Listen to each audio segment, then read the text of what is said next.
नमस्कार. जानकी खूपच चिडलेली असते, कारण जानकीच्या घरात सगळेजण आलेले असतात आणि ते म्हणत असतात की हे घर गहाण ठेवलेलं आहे. तेव्हा मात्र जानकीला खूपच मोठा धक्का बसतो. सगळेजण खूपच घाबरतात. त्याच वेळेला लगेच जानकी मोठ्याने बोलते, सर्व काय चालू आहे मला तर कळतच नाही, पण जे काही चालू आहे ते खूपच चुकीचं चालू आहे. तुम्ही असं कसं काय म्हणू शकता की आमचं घर गहाण आहे म्हणून? असं होऊच शकत नाही. आमचं घर गहाण असूच शकत नाही. तेव्हा मात्र मोठ्यानी ऋषिकेश बोलतो, हे बघा तुमचं काहीतरी चुकलंय. तुम्ही असं नाही वागू शकत. आमचं घर मुळात गहाण कसं असेल? तेव्हा लगेच ती लोक बोलतात, हे बघा आमचं घर गहाण आहे, हे तुम्हाला पटत नाही का? हे बघा पेपर्स बघा. आणि लगेच ते पेपर्स दाखवले जातात. ते पेपर बघितल्यानंतर मात्र जानकीला आणि तिच्या माणसांना खूपच मोठा धक्का बसतो. तेव्हा ती खूपच हादरते. तिला काय करावं तेच कळत नाही. ती खूपच हादरलेली असते.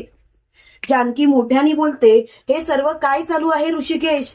हे जे काही चालू आहे ना ते खूपच भयानक चालू आहे. ऋषिकेश आपल्याला हे सर्व थांबवलं पाहिजे. तेव्हा लगेच ऋषिकेश मोठ्याने बोलतो, जानकी हे कसं काय शक्य आहे? आपलं घर आणि गहाण. तेव्हा लगेच जानकी बोलते, मलाच कळत नाही नक्की काय चालू आहे ते, पण जे काही चालू आहे ते भयानक चालू आहे आणि आपल्याला हे थांबवणं भाग आहे. तेवढ्यात मात्र ऋषिकेश बोलतो, जानकी तू काळजी करू नकोस, मी आहे ना, मी काही ना काहीतरी करेन. पण त्यावेळेला मात्र ती लोक अजिबात ऐकत नसतात. ती लोक मोठ्याने बोलतात, बस झालं, आता मात्र तुम्ही या घरातून बाहेर पडायचं. आणि त्यावेळेला धक्के मारून रणदिवे कुटुंबाला घराबाहेर काढलं जातं. रणदिवे कुटुंब रस्त्यावर आलेलं असतं. रणदिवे कुटुंब रस्त्यावर आल्यामुळे सगळ्यांना खूपच मोठा धक्का बसलेला असतो. जानकी बोलते, हे कसं काय शक्य आहे? प्रॉपर्टीचे खरे पेपर त्यांच्याकडे गेलेच कसे? तेव्हा मात्र आजीला खूप मोठा धक्का बसतो. आजी स्वतःशीच म्हणते, ह्या ऐश्वर्याने हे सर्व केलं. ह्या ऐश्वर्याला हे सर्व करायची गरजच काय होती? ह्या ऐश्वर्याला हे सर्व करून काय मिळालं? मला तर कळतच नाहीये. पण जे काही झालं ते खूपच वाईट झालं. माझ्यामुळे आज माझ्या कुटुंबाला घराबाहेर पडावं लागलंय. आता काय करू तेच कळत नाही. पण मी मात्र आता शांत नाही बसणार. एकेकाला एकेकाची लायकी दाखवणारच. तेवढ्यात मात्र ऋषिकेश बोलतो, जानकी हे पेपर्स कसे काय गेले? तेव्हा सारंग बोलतो, ऋषिकेश दादा याचं उत्तर माझ्याकडे आहे. ऋषिकेश दादा तुला माहिती आहे ना? ऋषिकेश दादा आठव, आजीने माझा मोबाईल मागितलेला. त्याच वेळेला काहीतरी गफलत झाली असणार. खरं खरं सांग आजी, तू प्रॉपर्टीचे पेपर बदललेस का? तुला कुणाचा फोन आला होता का? तेव्हा मात्र आजी काहीच बोलत नसते. आजी गप्प बसते. तिला काय बोलावं तेच कळत नसतं. शेवटी पुन्हा एकदा जानकी मोठ्याने बोलते, आजी बोला, जर का तुम्ही काही लपवत असाल तर आम्हाला सांगा, कारण तुमच्या या वागण्याचा खूप त्रास होतोय. तेव्हा मात्र जानकी मोठ्याने ओरडते, आजी सांगा ना, काही प्रॉब्लेम आहे का? तुम्ही आमच्यापासून काही लपवताय का? तेव्हा लगेच आजी बोलते, नाही जानकी, मी असं का करेन? मला असं करून काय मिळणार आहे? जानकी प्लीज समजून घे. आजी असं बोलतात. जानकी बोलते, कारण माझा तुमच्यावरती विश्वास नाही आहे आजी. तुम्ही जे काही वागताय ना ते चुकीचं वागताय. खोटं बोलू नका. त्यावेळेला सुमित्रा बोलते, जानकी अगं तू आईवरती का आरोप करतेस? त्यावेळेला जानकी बोलते, मग काय करू तुम्हीच सांगा. माझ्याकडे दुसरा पर्यायच नाही आहे. माझ्याकडे हाच पर्याय आहे, कारण मला माहिती आहे ना आजींनीच हे सर्व काही केलंय. तेव्हा लगेच मोठ्यानी आजी बोलते, बघितलंस सुमित्रा, बघितलंस, सगळं काही माझ्यावरतीच येतंय. सुमित्रा आता तूच विचार कर, माझं काय चुकलंय? सुमित्रा तू तरी माझ्या बाजूनी बोल. तेव्हा लगेच सुमित्रा बोलते, खरं सांगायचं तर आई, माझा सुद्धा तुझ्यावरती विश्वास नाही आहे. आई खरं खरं सांग, नक्की काय भानगड आहे? तू पेपर दिलेस का कुणाला? आई हे बघ, खोटं बोलू नकोस. जर का तू पेपर कुणाला दिले असशील तर मला सांगितलंस तर बरं होईल. तेव्हा मात्र तिला खूपच राग आलेला असतो. आजी बोलते, सुमित्रा मला तुझ्याकडून ही अपेक्षा नव्हती.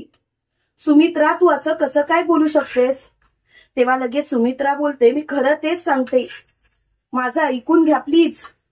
तेव्हा मात्र आजीला खूपच राग आलेला असतो. त्यावेळेला जानकी बोलते, ह्या असं ऐकणार नाहीत तर यांना पोलिसांच्या ताब्यातच देऊया. त्यावेळेला सारंग बोलतो, जानकी वहिनी तू बोलतेस ना ते अगदी बरोबर आहे. तू काही चुकीचं बोलत नाहीये जानकी वहिनी. मला तर सगळं काही पटतंय. जानकी वहिनी तू माझ्यावरती विश्वास ठेव. काही ना काहीतरी आजीनेच केलेलं आहे. तेव्हा मात्र आजी चांगलीच गडबडते. तिला काय बोलावं तेच कळत नाही. आजीच्या तोंडचा पट्टाच बंद झालेला असतो.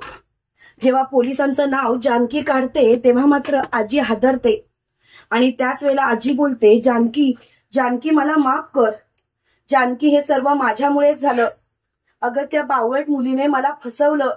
त्यावेळेला सारंग बोलतो, काय म्हणजे तू ऐश्वर्याला फोन करण्यासाठी माझ्याजवळ ना मोबाईल घेतला होतास? तुला हे सर्व करायची काय गरज होती आई?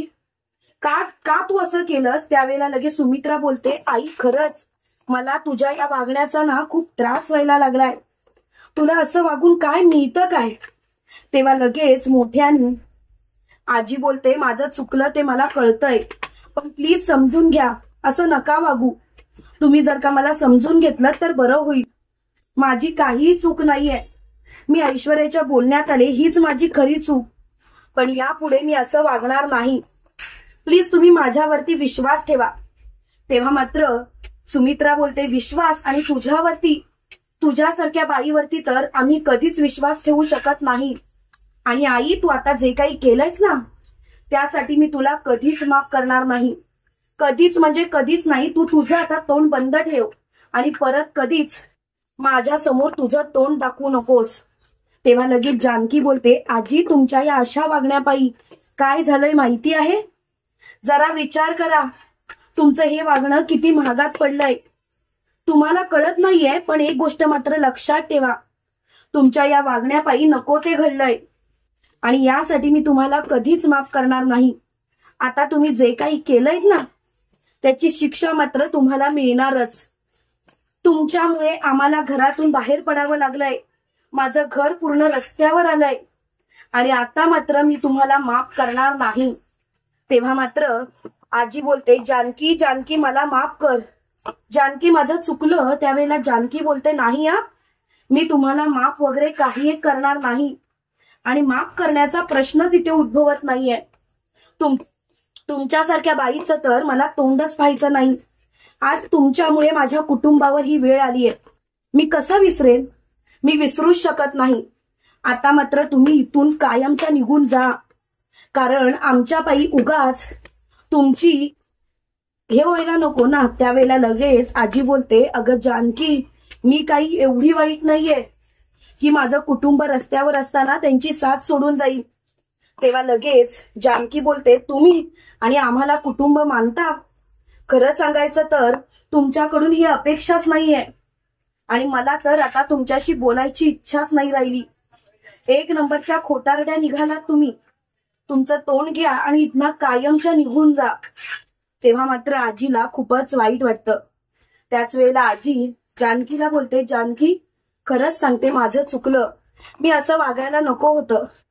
पण जानकी एक शेवटची संधी मला दे. परत मी असं नाही वागणार. तेव्हा जानकी खूपच चिडते आणि म्हणते, नाही आता मात्र संपलं सर्व.